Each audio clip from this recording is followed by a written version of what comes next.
over the last year since I've seen y'all, I have been struggling with this thing that we call black. So much to the point that I think the entirety of this season, let me not be hyperbolic, but the majority of this season, we will be discussing what exactly is black. What does it mean to be black? Besides the connotation that they took from my skin tone, because I'm brown, and turning it black, what exactly is black? And here's my working definition so far. I won't hold you too long on what it is. Here's my working definition so far, and we're going to play with that this morning as we talk about my good man, Walter White, right here. Black is a race.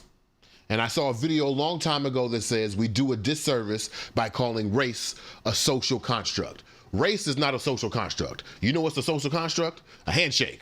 A handshake is a social construct. You know what a social construct is? Driving on the right side of the road. That's a social construct. Race is a nefarious construct that was built as a caste system to put one class ahead of the other. They called the top class white. They called the bottom class black. Y'all see that. Y'all smart. Some of y'all went to college. You understand how contracts work. White on top, black on bottom. So if black is a social caste position, at least in the way that we're talking about it right now, what does it mean to actively participate in black culture? Does participating in black culture actually mean that you are participating in the lower caste system? This is the thing that I've been struggling with. And my man, Walter White, has actually helped me illuminate some things. Again, if you just joined on, quick conversation, my man, Walter White, he is a passing black man, white man. He is a white man. In 1900, he decided to give up his life as a white man to live as a black person. Now, of course, in 1900, that looks different, right? If you try to give up your white life now in 2023, that looks way different than giving up your white life in the year 1900. That means you got to live on a nigga side of town. That means that you can only eat from the back of the restaurant. That means you can't sleep with white women publicly. There are so many. You can't have no vanilla ice cream. What are some other silly ass rules of Jim Crow? You might get lynched on a Wednesday. You can't whistle too loud. You can't. Well, I guess it ain't too much different from 2023 then. This white man decided to give up and sacrifice his white life so he could live as a black man in 1900. And I have been using this man, Walter White, as an example of how race doesn't exist. And I know that the automatic thought process when I say that race doesn't exist, that there's a white person existing as a black person, I hope that you think of, the first person you should think of is our good girl, Rachel Dolezal. Let's play what Rachel Dolezal got to say. Because I have turned to leaf on Rachel Dolezal. Rachel, what you got to say? There were some people that felt that you never identified yourself as white. So like when you went to Howard University, some people felt like they never knew you were white, you were black. And so they felt like maybe the scholarship or when you got admitted to Howard, that took an opportunity from a black woman. So that's why a lot of people, it's like you can identify, because you're beautiful, but we're trying to understand why in some instances you never told people that you were white. Yeah. I mean, are you ashamed of being white? Well, like Dick Gregory says, white isn't a race, it's a state of mind. Okay, Nothing but you know, about no, let me tell you something. I'm black. I can't be you. I can't reverse myself. Right. Let me tell you, Rachel, if the police got me, you could throw that off and show that little nice fine hair up under, and you might get away. I may not even make it in the jail. Well, so it's a difference. Okay. It's a big difference. Well, Rachel, following that, I have a question. Right. What does being black mean to you? And why? Why do you want to be black? Well, I think that, sometimes how we feel is more powerful than how we're born. Okay. And blackness can be defined as philosophical, cultural, biological, a lot of different things, a lot of different people. And I think you do have to kind of walk the walk if that's who you are. Okay. So you feel that you walk the walk of a black woman? Absolutely. Okay. So, go ahead, get your line. No, I just want to say, could you expand on that? Well, I mean, I think, walking the walk in terms of philosophical and cultural, like what I was talking about as far as the broader definition, the Pan-African definition of blackness, I think you're talking about then changing it to a black woman. Is there a singular experience? Is there one experience? Absolutely. There are opportunities that I might not get that you can have only because of the color of my skin, not because I'm a smart, beautiful, amazing mother, wife, and entrepreneur. You know, even as successful as I am now, there are lots of doors that I can't walk into that you can definitely walk into. So I just really want to know, like, have you ever experienced anything like that? The police marked black on my traffic tickets. Wait, they what? They what? No, I want to hear that because I'm interested. You know, you get the B, the W, or the U. You know, the W is for white, the U is for unidentifiable, the B is for black. So it's all based on, the police don't, when they pull you over, they don't say, are you black, are you white? You know, they identify you. Now, okay, you have compared your journey to Caitlyn Jenner's. Sweetheart. I want to know, lady of the house, I want to know your real raw reaction. We're supposed to set up a camera for you today, but we're still working on the tech. I would love to have the people have seen your face just now when you was watching Rachel Dolezal explain herself as a black woman. But I want to know your real raw reaction to this. Well, do we identify her the way she wants to be identified to this maybe black woman? I just feel like her talking points, you know, they sound good in theory, but the way she was describing blackness, it kind of felt like it's a costume to her. Like, she can take off her blackness at any point in time if she so chooses. So, you know, that's how I feel. I want to play another video. Before we got into our little break just a second ago, I was getting ready to talk about our man, Adam Scott. Adam Scott writes the comic book for cuts the comic strip for Dilbert. And I know none of my color friends have watched or seen the comic strip Dilbert. We are a Boondocks specific family over here. But I just want to play some of his comments on his identification as black. Let's see if we can notify or notice some key differences. So I realized, as you know, I've been identifying as black for a while, and the biggest benefit. So I'd like to focus a lot of my life resources in helping black Americans. So much so that I started identifying as black to just be on the team I was helping. But it turns out that nearly half of that team doesn't think I'm okay to be white, which is, of course, why I identified as black, so I could be on the winning team for a while. But I have to say, this is the first political poll that ever changed my activities. I don't. So before we get into Adam Scott's bitch ass here in a second, though, I've noticed in trying to identify what black is and hearing these two white people describe themselves as black, which is a very interesting way to try to find a definition of black, to listen to two white people describe themselves as black. But I have noticed two things. Earlier in this conversation, we said that black could be a social caste system. They created white so they can have a top class, therefore they have black so they can have a bottom class. And we know that capitalism works by siphoning resources from the bottom class up towards the white class, gradually, not in a dichotomy, right? So the more white you are, the more resources you can take from the black bottom, right? That's how we described it before. But I hear these two white people talk about it in two different ways. I hear Rachel Dolezal say that blackness is a philosophy and a culture. I hear Adam Scott say that blackness is a team that you can win on, because minorities in this moment, in this post George Floyd moment, minorities seem to be on the rise. And by looking at those two definitions, I gotta say something kind of radical here. I'm kind of fucking with Rachel Dolezal. Because yes, when they created the class, when they created the hierarchy of white and black, it wasn't just to create capitalistic divides. It was also very much so a biological line of demarcation. You are darker than I want you to be, therefore I should be able to treat you like you are not a human, right? There is definitely a biological line of demarcation there. But also, there is a cultural line of demarcation.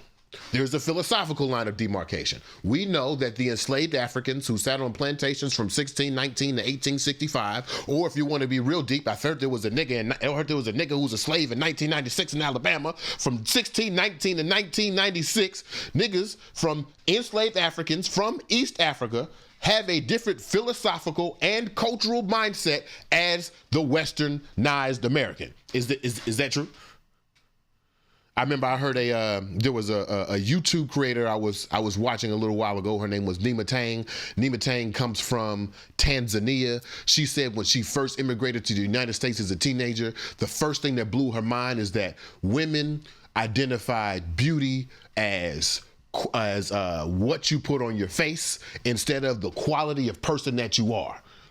Direct contrast from an East African philosophy to a westernized philosophy. So if we could recognize that the enslaved Africans who sat on plantations from 1619 to 1996 had a different philosophy, if they spoke different languages, practiced different religions, then we could say they had a different culture. So then we could also say that the line of demarcation between white and black is not only biological, it is also cultural and philosophical. So when I think about my man Walter White, who gave up his white life in 1900 to live as a black person while accepting the philosophies and cultures of black people, is it fair to say that he's white? Is it fair to say that a man who gave up money, power, respect, social positioning in an American caste system that rewards you for those things, is it fair to say to this man who has disbanded his whiteness to continue to call him white? Copy paste Rachel Dolezal. Is it fair for a woman who understands the nuance of at least Dick Gregory in that blackness is a culture and a philosophy, including a biological demarcation, is it fair to still label her as white? But didn't you say earlier that there's a difference between Walter White in the early 1900s versus today? Yes. Thank you for bringing that up. In 1900s, the physical ramifications for identifying as black were, of course, more dangerous. Yeah. They passed the Niagara movement was in 1905. That means 5 years after Walter White decided to live as a black man. They started to push legislation to prevent public lynching. That means for the first 5 years of his black life, Walter White could have been lynched. Now, does Rachel Dolezal get that same type of respect? I don't know. But also, Walter White wasn't quoting Dick Gregory. Now, Dick Gregory wasn't alive yet, but still, the racial philosophy wasn't as developed as it is now. Adam Scott, I believe, is doing the wrong thing of trying to abandon his whiteness. There is a tinge of sarcasm and ridicule and acceptance of the social hierarchy when I hear Adam Scott talk about he identified as black so that he could be part of the winning team. And it's very opportunistic. It is opportunistic. Mm-hmm. And which you could say the same thing about Rachel Dolezal, but Rachel Dolezal started identifying as black after she left Howard. Yeah. And this is before social media, this is before the great reckoning of 2019, that's what happened in the summertime, that's what they call it, y'all. This is before that happened, so the benefit of being on that winning team is not as perceivable, I'll say that. And to hear her talk about the demarcations between white and black. But my man Adam Scott got it twisted. I want to play the second half of the clip because that's not okay. That's not the end of it. This clip continues, this rant continues with Adam Scott because it's beyond he abandoned identifying as black. Now he thinks black is a hate group. Let's see what you got to say, Adam Scott. So if nearly half of all blacks are not okay with white people, according to this poll, not according to me, according to this poll, that's a hate group. That's a hate group. And I don't want to have anything to do with them. And I would say, based on the current way things are going, the best advice I would give to white people is to get the hell away from black people. Just get the fuck away. Wherever you have to go, just get away. Because there's no fixing this. this can't be fixed. Right? This can't be fixed. You just have to escape. So that's what I did. I went to a neighborhood where, I have a very low black population, because unfortunately there's a high correlation between the density. And this is according to Don Lemon, by the way. So here I'm just quoting Don Lemon when he notes that when he lived in a mostly black neighborhood, there were a bunch of problems that he didn't see in white neighborhoods. So even Don Lemon sees a big difference in your own quality of living based on where you live and who's there. So I think it makes no sense whatsoever as a white citizen of America to try to help black citizens anymore. It doesn't make sense. So my man, Adam Scott, who a minute ago we said identified himself as black, has abandoned his identification because he read a poll on a conservative website. The poll was asking a response to the phrase, "It's okay to be white." Okay? "It's okay to be white" was the target of the poll. Let's read the result for some of these polls, because I'm not making this shit up, y'all. My man read a poll on a conservative site that said, "It's okay to be white." The response to that poll essentially states that 47% of black people don't think the statement "it's okay to be white" is okay. They believe that to be a racist statement. If you're on YouTube right now, you can read the sources. We're scrolling through it right now. 47% of black people who responded to this poll believe that the statement "it's okay to be white" is dangerous. Right? That same sentiment is backed up by, what's the name of the organization again? That same sentiment is backed up by the Anti-Defamation League. They also see the statement "it's okay to be white" as hate speech. Right. Why? This is what I've been trying to tell y'all all morning. Why do they see it as hate speech? Because whiteness, to accept being white, to be okay with being white, is to be okay with this social hierarchy that has been created. It's to be okay with social caste. It is okay that there is one class who is siphoning resources off of the black class. That's what it means that it's okay to be white. And our former black brother, Adam Scott, saw this one poll, did not understand the nuance of the philosophies and cultures that is blackness, that would be able to see whiteness, and it's okay as white, as hate speech, completely abandon the race. Walter White, this man right here, where'd he go? Where you at, Granddaddy Walter White? This man right here, Walter White, had two intellectual children. He had Rachel Dolezal and he had Adam Scott. One of those individuals is prepared to have a conversation about what it means to be black on a philosophical and cultural level, and how we can eradicate some of the privilege inequity between the two classes. Another individual writes bland-ass comic strips and abandons the race because he read a Breitbart poll. Let me tell y'all black ass something. Let me tell y'all black ass something. There's a conversation here about what it means to be black and how we accept this social hierarchy. You know what's not okay?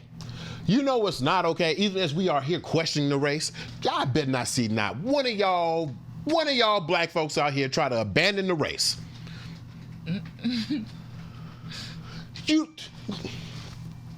There might be an episode one day I come up where I say I may not be black no more, I'm an African lost in time. But that is still, in spirit, a connection to the lost culture and the lost philosophy and the biological demarcation of who I am. I've said it before, I don't know what black is. I don't know this umbrella term that society has created to try to put us all into one bucket. But what I do know is there is a lineage of people who look like me that I'm responsible for. Mm-hmm.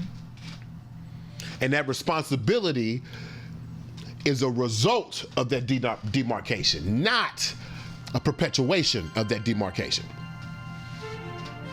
I think that's all I got to say about that. The best part of waking up is BeMo and blood.